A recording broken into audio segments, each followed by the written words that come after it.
Nous allons vous présenter un bon produit, puisque les 2 premières phases, l'expérimentation, puis les 2 premières phases nous montrent que, globalement, les choses se passent bien.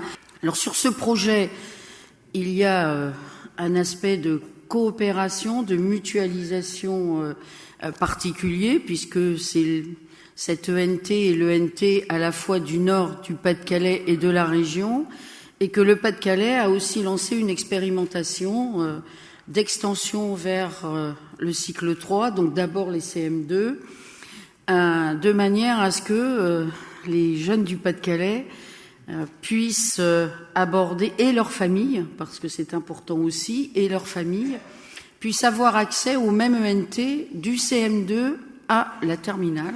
Je vais bien évidemment confirmer les paroles de Françoise Rossignol, je les partage entièrement. Elle a dit tout à l'heure que vous alliez bientôt disposer d'un bon produit. Je vais être encore plus élogieux, moi je dirais même d'un excellent produit qui a fait ses preuves. Je vais donc vous rappeler quelques grands chiffres pour remettre cette ENT ici dans le département du Pas-de-Calais dans son contexte plus global. Françoise Rossignol vous a dit 1 million d'utilisateurs, effectivement, c'est 1 million d'adresses qui, au bout du compte, seront intégrées dans l'ENT. Ce sont tous les utilisateurs potentiels, les parents d'élèves, les professeurs, la vie scolaire, les chefs d'établissement, les équipes de direction, bien évidemment. C'est 360 000 élèves à l'échelle de notre académie et surtout 560 établissements. C'est un projet qui est en réalisation avec un groupement de partenaires, donc qui sont Sopra, ici présent, Cosmos, ici présent, et Canopé. Donc dans cette configuration à la fois où un éditeur a développé le produit cas d'école que vous allez utiliser, Sopra qui va gérer plutôt les interfaces entre les applications de chacun des collèges avec cet outil cas d'école, et Canopé pour la partie formation. Ce qui est important, c'est qu'actuellement, le NT cas d'école est déployé dans 2500 établissements en France et qu'il a actuellement 3 millions d'utilisateurs. Donc c'est une solution robuste, implantée dans différentes académies et dans l'académie de Lille. La première chose, c'est qu'un environnement numérique de travail, eh bien, c'est un bouquet de services à destination de l'ensemble de la communauté éducative. L'ENT cas d'école s'inscrit dans un réseau de portails. Alors ça, c'est très important, surtout sur un territoire. C'est-à-dire que pour chaque établissement, vous allez disposer d'un environnement numérique de travail accessible via une URL unique, via une adresse unique, qui est de mémoire le nom de votre établissement, -lacommune.savoirnumérique5962.fr. L'ENT, au départ, c'est quoi? C'est d'abord un espace d'information. La particularité, évidemment, d'un ENT, c'est d'être également en mode connecté. À partir du moment où vous êtes connecté avec un identifiant qui vous a été fourni, vous allez voir apparaître sur l'arborescence de gauche des informations nouvelles qui sont réservées uniquement à la communauté éducative. Des informations qui sont donc réservées, en clair, aux personnes qui ont un identifiant qui sont connectées et qui ne sont pas accessibles au grand public. L'ENT départemental, et je crois là c'est là aussi notre enjeu principal qui sera travaillé avec vous dans les prochains mois et surtout à partir de la rentrée scolaire prochaine de septembre 2015, c'est qu'on souhaiterait que cette ENT départementale soit un espace collaboratif entre les établissements. Donc mon élève s'appelle Alexandre Bonnet, il va se connecter sur l'ENT et accéder lui aussi à son espace collaboratif. Alors là, on le voit, il a des services ici beaucoup plus réduits que le chef d'établissement, par exemple. Il a aussi une page d'accueil ici. Dans cette page d'accueil, il remonte ici un bloc cahier de texte qui remonte les séances du jour. Là, on peut voir aussi, aujourd'hui, jeudi 18, les séances de la journée. On voit qu'ici, la séance la séance assurée correspond à une séance annulée. L'élève n'a pas cours de français aujourd'hui. Et puis un autre bloc aussi en page d'accueil qui remonte les travaux demandés à l'élève, par exemple. Là, ce sont tous les exercices qu'il a à faire, qui remontent aussi en page d'accueil. Ce qu'on a voulu faire avec cette page d'accueil, c'est de créer un véritable tableau de bord avec les informations essentielles de l'élève et du parent.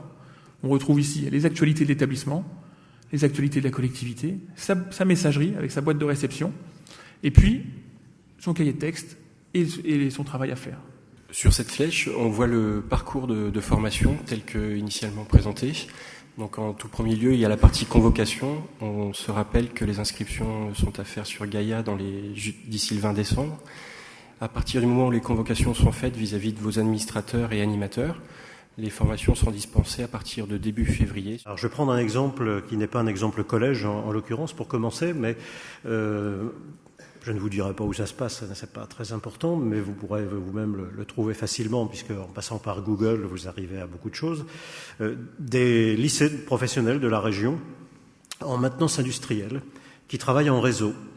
Et les professeurs, en l'occurrence de 3 établissements très distants, on couvre quasiment tout le territoire académique, d'ailleurs entre le Nord et le Pas-de-Calais également, grâce à la plateforme, ont pu mettre en ligne leurs cours, ont pu mettre en ligne leur TP, ont pu mettre en ligne tout le travail autour du contrôle en cours de formation, le CCF, utilisent la messagerie, le forum, les blogs pour intégrer là aussi de l'échange autour de leur discipline, intègrent des actions de formation également dans l'intégration des outils numériques très spécifiques à leur discipline. Enfin, voilà un exemple de ce que l'on peut bâtir avec cette plateforme. Je vais vous en donner un autre beaucoup plus disciplinaire et qui touche là aussi les 2 départements. Nous avons très récemment reçu l'un de nos professeurs, c'est un acronyme un peu étrange, c'est un IATIS, c'est-à-dire un interlocuteur académique TIS. Nous avons dans notre académie, dans chaque discipline, un professeur qui est l'interlocuteur, qui fait l'interface entre l'académie et le ministère. Il est venu nous voir il y a quelques semaines en nous disant « Moi j'anime depuis pas mal de temps un forum avec une centaine de professeurs de SVT, mais nous sommes sur Facebook.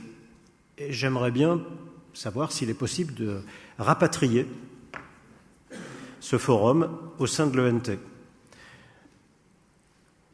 Ça a pris une petite après-midi, parce que les professeurs de SVT sur l'académie, c'est 1200 personnes. Donc on a intégré, grâce à l'annuaire fédérateur d'ailleurs, ces 1200 professeurs de SVT dans un forum spécifique à leur discipline, qui commence petit à petit à se mettre en place, et qui va permettre à ces professeurs, là aussi, d'échanger des documents de tout type, documents classiques, type PowerPoint, documents vidéo, ça va leur donner la possibilité de partager leurs expériences. Ça va être un élément de formation également, puisque ce professeur est en même temps formateur, donc va pouvoir apporter aussi des éléments d'information sur l'intégration du numérique en SVT. C'est également un outil autour de l'évaluation. L'un des collèges du Pas-de-Calais qui a intégré le dispositif Collège Connecté et qui se situe en zone rurale recrute sur une zone peu favorisée socialement. Et le principal, avec qui j'ai eu de nombreux échanges, m'avait dit une fois, notre souci c'est que ces familles, de plus en plus souvent, n'ont plus de véhicule personnel. Et donc venir à l'école, venir vers le collège, c'est compliqué. Et il fait partie de ces collèges qui expérimentent l'ouverture de l'ENT aux classes de CM2. Et un effet que je qualifierais de collatéral, auquel on n'avait pas forcément pensé au début, je veux dire que j'ai été le premier surpris et agréablement surpris, c'est le commentaire de ce collègue chez l'établissement qui nous a dit « l'ENT a permis aux parents, et ce sont les parents qui ont fait le commentaire, a permis aux parents de retisser du lien avec les écoles, avec le collège.